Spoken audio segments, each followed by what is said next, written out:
So this is a review for the game between Bergshrund and a Japanese player. So it's a handicap game. I will be talking a bit about handicap topics and also how to play a good move in a relative equal situation. So the first few moves by white, I do like it a lot. You are not constrained to your groups. And you're able to try and work more efficiently. This move, I would find it slightly aggressive. The better way would just be to back off in this kind of situation, in the scenario that you can then play this and keep some stability. This seems very fighty, so I would not prefer it. But it's also fine if that's what you're trying to go for. If you want to go for a direct fight, then that's also possible. But as you can see, when your opponent does play this, now your shape becomes quite problematic.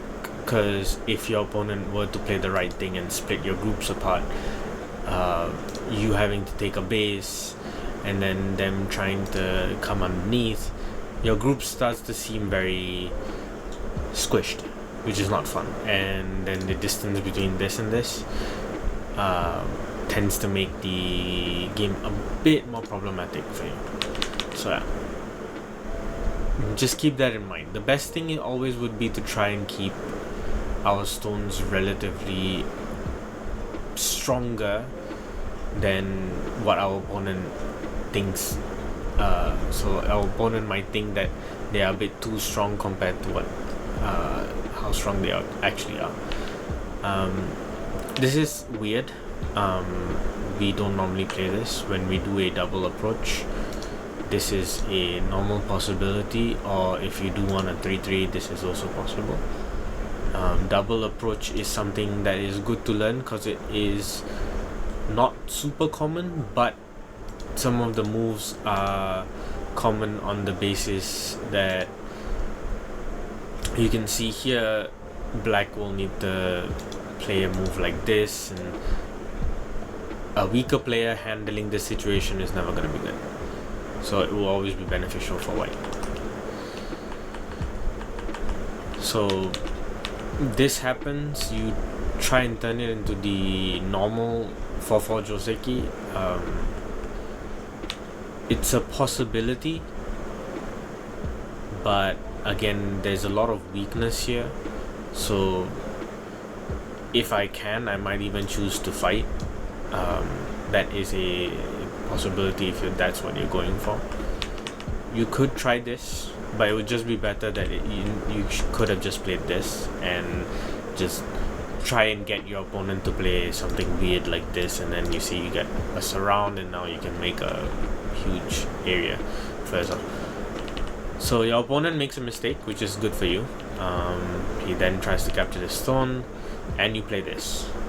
So first thing I would do is most likely exchange this one first into this, and then play this move, because I understand that you're trying to go for the ladder cutter so that you could make some situation over here.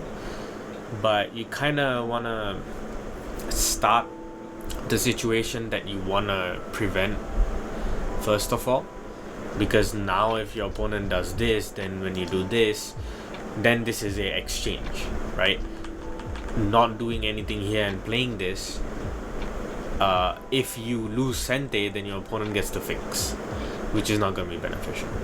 So seems like you understand this attachment variation, which is quite interesting. Your opponent then makes a mistake over here, which you do start to capitalize, which is nice. Here I would not immediately play this first. I would do the cut here first of all, because let's say they do fix this, we still have this ladder, which is quite beneficial, and then we're getting this whole area on the top. We don't need to worry about this that early on, so don't be too worried about rushing. Again, you're the stronger player, so it does not really matter. Here, very beneficial to play this first. It's a very important move, starting a ko, especially when you're behind. If they do this, when you do this, this kind of move is a way better result compared to just allowing them to play a move like this, you see, or whatever, right? They might not even need to respond because the group looks safe for now. Okay, yeah, your opponent plays another weird move. I'm not sure why you just did not cut and then play this to just fix whatever ladder problem you might have here. Because if your opponent does take this, then when you play this makes some sense, right? Now your opponent wanted to do something over here, and you can now play whatever you want.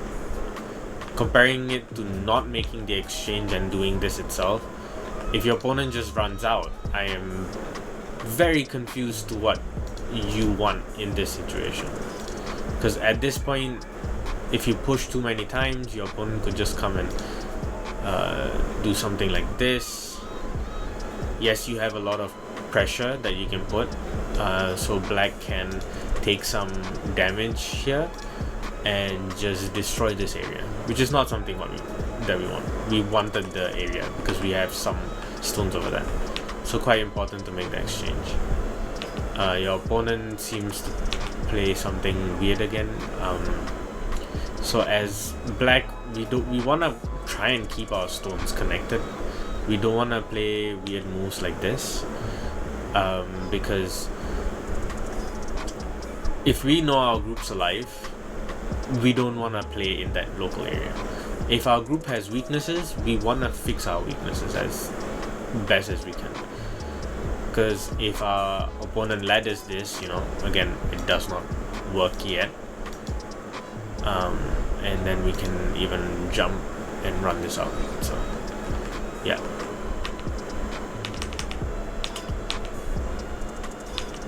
So black pushes.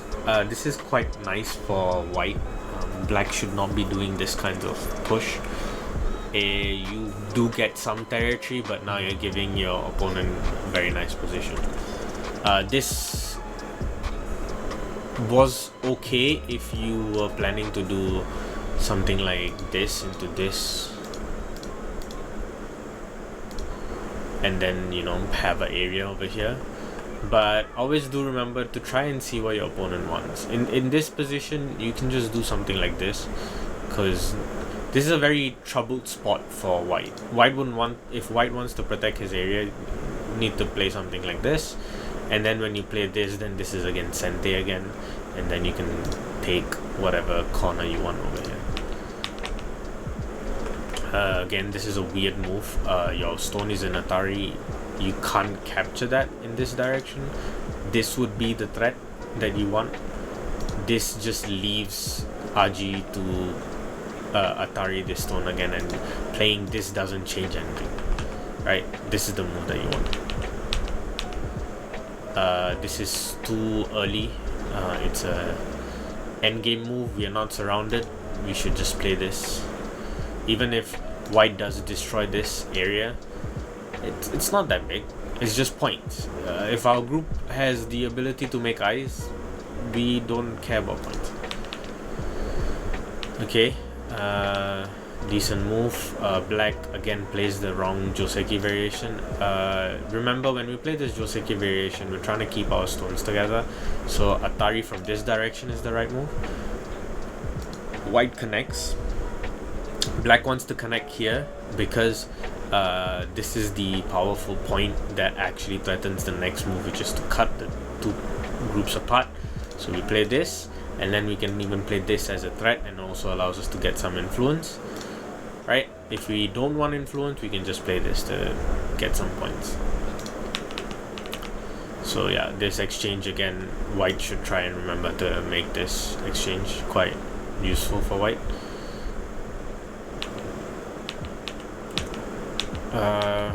Decent exchanges for white. Okay, black splits the group. Okay, this is not the best option here, I would say. A better option might be just to try something like this.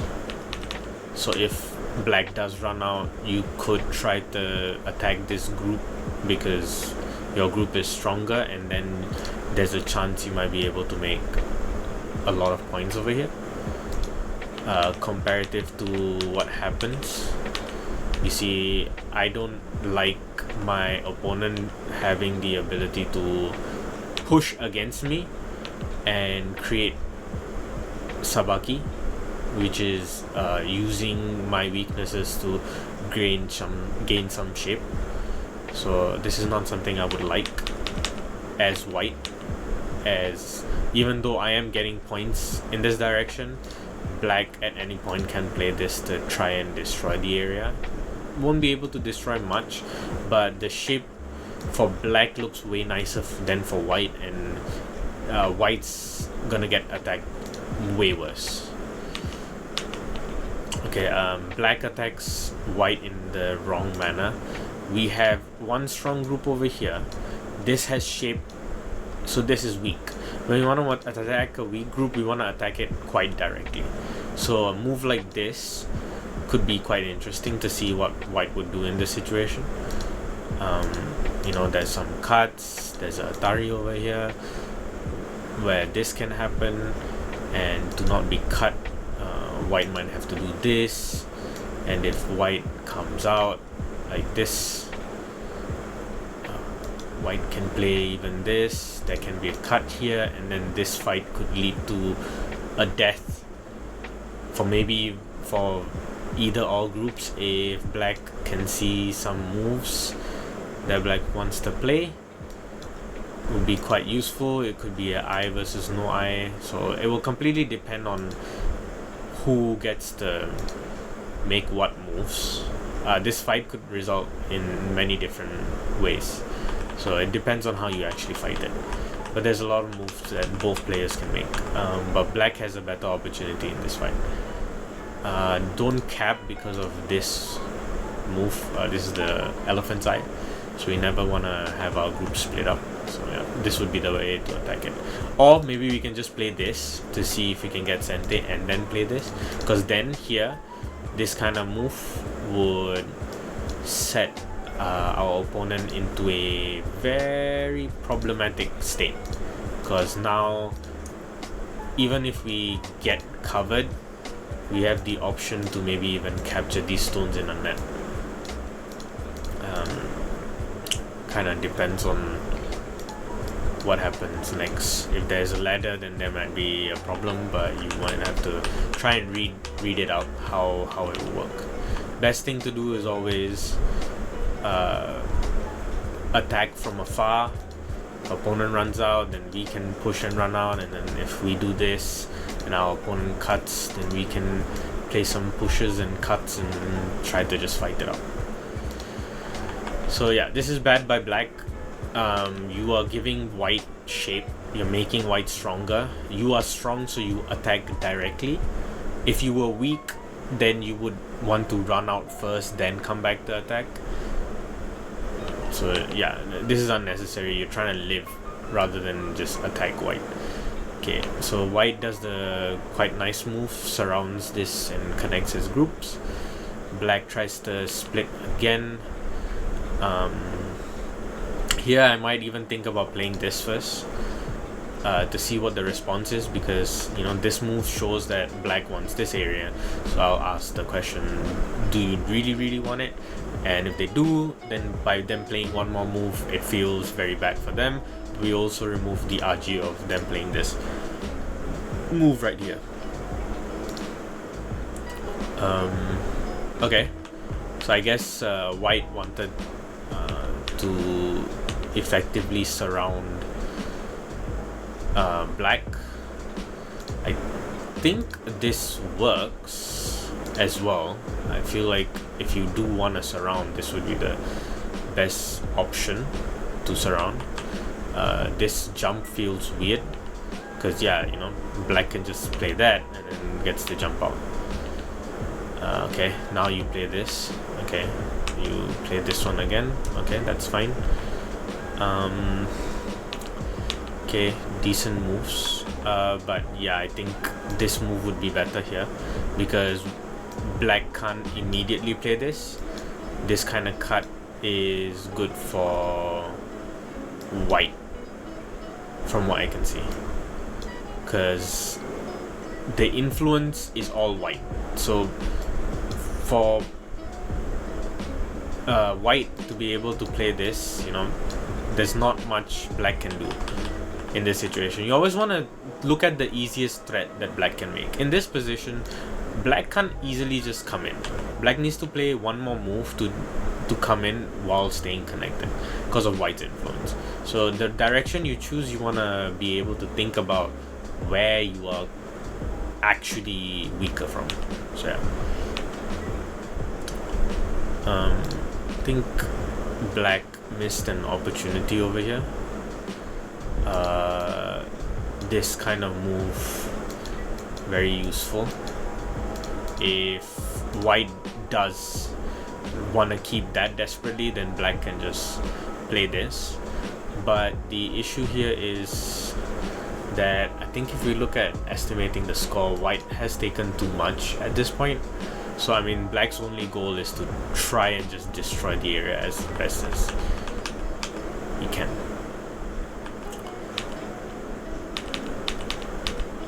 So yeah, this is not the best moves by black, because you see that your goal here is to destroy your opponent's area. You seem to be trying to connect the stones for a group that's already alive. You need to always make sure that you're looking at what the group's weakness are. Here you can clearly see that this group, that triangle, is alive.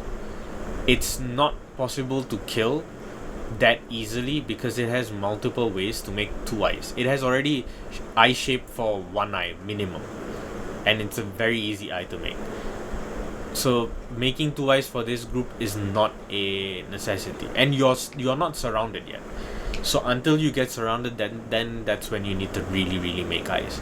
So trying to run the group out in this manner and then just keep pushing and then try and connect yourself is not the best. For white, the better move here would be maybe this, because this is the area that we want to protect, right? So if black destroys this is what we just give away. We give that away to be able to defend the bigger area. This is not points that we care about. These are the points that we care about, right? Yeah, as you can see, right? Here you get the bigger area destroyed when we could have just had much easier time if we had maybe played something like this, even if you want to be really safe. And then you can play this and this. You're not in trouble, right? Groups stay connected. Very hard for black to be able to just easily do something terrible. You have a lot of moves. You're too strong. You have to remember, when we have a strong group or wall, the wall's not going to die that easily. So we want to use the wall to take some damage. Think of it like a suit of armor. Every time we build influence, every time we build a wall, we want to drive our opponent towards the wall, because it will basically be holding someone's head and bashing it into a wall, right? When they're getting bashed into the wall's not going to cry for help or be in pain, because the wall can take the damage. You can't, right? Because you're weaker. So it's always that same idea that when we have a wall, unless explicitly the wall has some level of weakness where we really do need to save it, then maybe. But again, here's the thing: if in a situation we do lose these stones and they become over here, you have to count, these are just points. Maybe yes, you lose about 8 points. 8 points will not be that important if we still get to keep the majority area. Our goal is to win the game by about 0.5 more than our opponent, right? That's what we need, because it's not an equal game, right? It's a handicap game, and white has a 0.5 komi, right? So we, as black would need to win by 0.5 to win the game, and white would need to win by that 0.5. So if it's equal, white would win, right? The amount of points. So winning with 0.5 points, you can still take a loss in points, just don't lose position. That's the most important thing. So yeah, so mostly this game I think was very one-sided. White was very easily able to take a lot of area and keep black quite squished, because black didn't fight back enough. Just before I end off, please do make sure that you remember this kind of move. This is very beneficial to you, because again, you can even take this kind of sacrifice if you do need to. Make sure you're protecting the whole area rather than losing more points at the side. The center area is less points than the side. So yeah, I think mostly now it's just endgame, and at this point black has already lost. So yeah, so for black, I would try and suggest to understand what your weaknesses are. Look at your groups. Always try to defend your weakness, and don't look at the exact points that you have. Look at more of the weakness of your groups. And for white, I would suggest is to learn to just maybe try and sacrifice stones that don't do anything. If the stones purely give you points that are not actually a lot of points, it's maybe less than 10 points maybe, you can willingly sacrifice that, because it's not a group big enough to care about. We want to care about groups that give us a lot of points, or groups of stones that cut off our opponent or make them stay weak. So yeah.